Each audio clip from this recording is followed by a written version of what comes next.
balik lagi sama aku Nazwa Syiralova dari Sekolah SMK Negeri 4 Kota Bogor. Nah, di sini aku mau ajakin teman-teman semua untuk membahas materi modul mikrotik. Nah, jadi mikrotik ini dia adalah salah satu vendor networking jaringan yang udah sangat terkenal dan banyak digunakan oleh sekolah, perusahaan, lalu data center, pemerintahan, lembaga, dan masih banyak lagi. Jadi buat teman-teman nih yang mau jadi engineer yang kompeten, teman-teman bisa banget kuasai mikrotik ini. Karena mikrotik ini dia adalah salah satu skill yang wajib untuk kita kuasai. Nah, langkah yang paling tepat untuk kita memulai belajar mikrotik itu kita mulai dari skill basic associate dulu, yaitu di MTCNA atau Mikrotik Certified Network Associate. Nah, di sini kita akan belajar mengenai dasar-dasar jaringan. Tapi sebelum kita memulai, kita bakalan kenalan terlebih dahulu lebih dalam mengenai mikrotik. Jadi, mikrotik itu apa sih? Jadi, apa sih mikrotik itu? Jadi, mikrotik itu dia adalah sebuah vendor perusahaan yang berfokus pada pembuatan alat jaringan seperti wireless access point, switch, router, dan lain-lainnya. Nah, mikrotik itu dia mempunyai dua jenis, teman-teman. Yang pertama itu ada software. Lalu yang kedua itu ada hardware. Nah, kalau software itu bentuknya adalah OS, sedangkan hardware itu bentuknya adalah perangkat keras.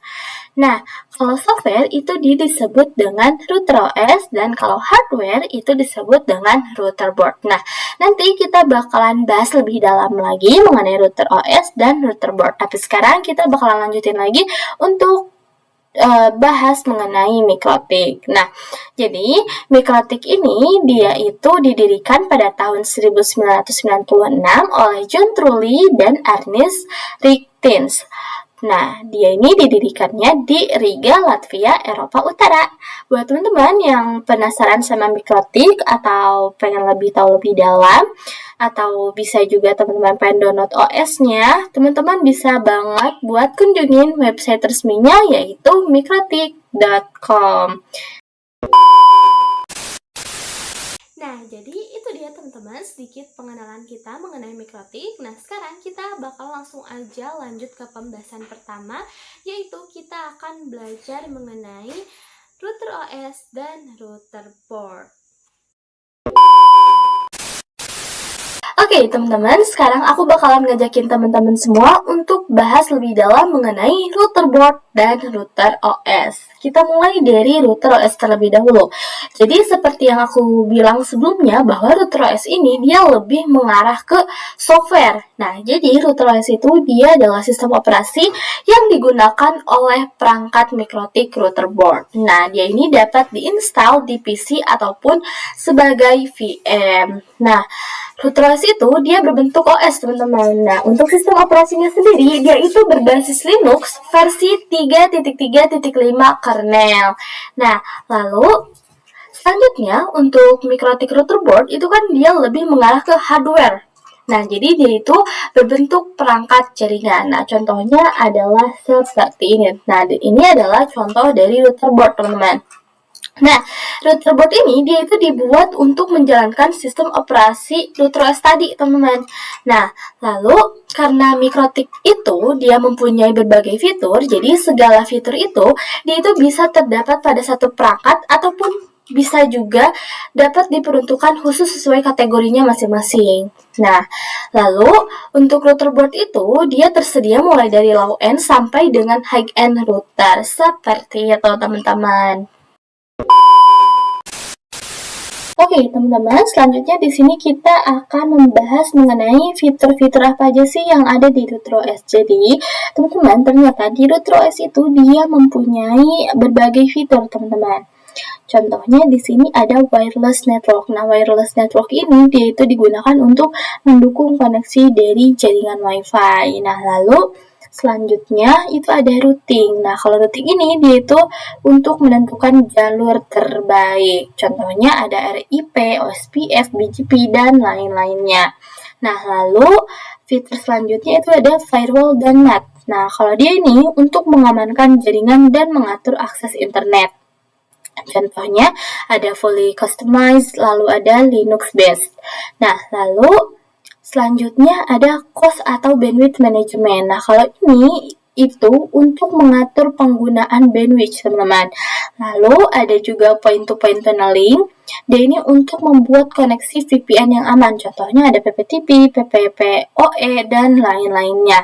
Lalu ada juga user management. Nah, kalau user management ini, dia itu digunakan untuk mengelola pengguna dan pemberian alarm IP. Contohnya DHCP atau proxy, lalu hotspot atau radius, dan lain-lain.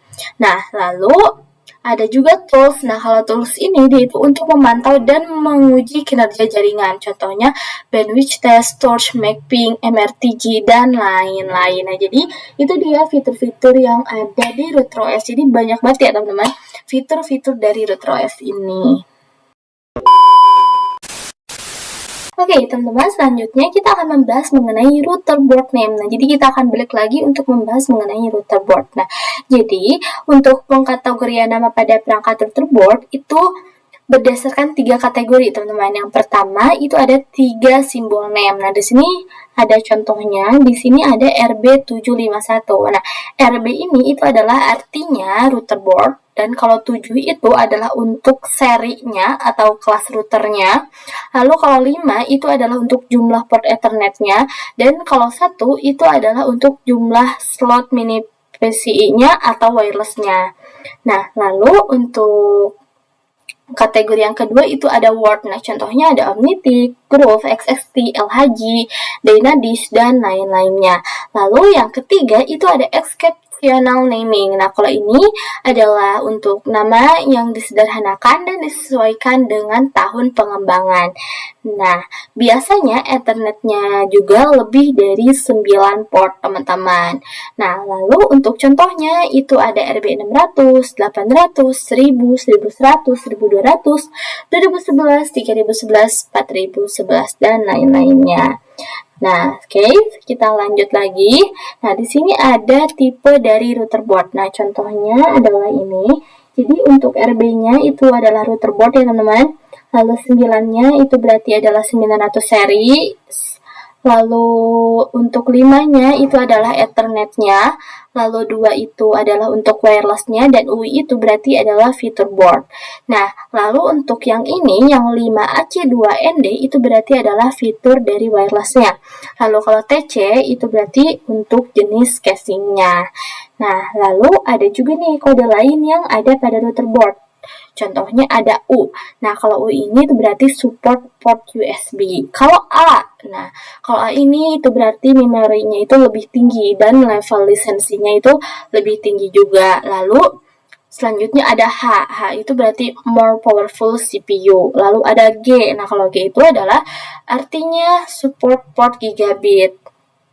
Lalu ada S. Kalau S itu adalah support port SFP. Lalu kalau 5 itu adalah support frekuensi 5 GHz. Lalu ada 2. Kalau 2 itu berarti support frekuensi 2,4 GHz. Lalu ada 52 itu berarti dual band 5 GHz dan 2,4 GHz. Nah, lalu ada yang terakhir itu ada TC Tower. Nah, berarti vertical case. Nah, jadi ini dia tipe-tipe atau kode-kode yang ada di router board. Nah, biasanya ini tuh ditemuin di belakang perangkat jaringan si mikrotiknya, teman-teman, kayak gitu. Nah, lalu lanjut kita ke arsitektur router board-nya. Nah, jadi arsitektur router board ini dia dibedakan berdasarkan jenis dan kinerja prosesornya, teman-teman. Nah, lalu untuk software atau OS-nya itu untuk setiap arsitektur itu berbeda. Nah, buat teman-teman bisa lihat arsitekturnya lebih lengkap bisa dilihat di www.mikrotik.com. Nah, di sini juga ada contohnya dari arsitektur router board, teman-teman bisa lihat. Nah, teman-teman, jadi itu ya pembahasan kita di materi modul pertama Mikrotik atau MTCN ini. Mudah-mudahan videonya bisa bermanfaat dan bisa menambah wawasan teman-teman semua. Aku meminta maaf yang sebesar-besarnya atas semua kekurangan aku selama menjelaskan tadi. Tapi aku tetap berharap semoga ini bisa teman-teman pahami. Kalau gitu, aku pamit undur diri. Sampai jumpa lagi di video-video aku selanjutnya. Bye-bye. Wassalamualaikum warahmatullahi wabarakatuh.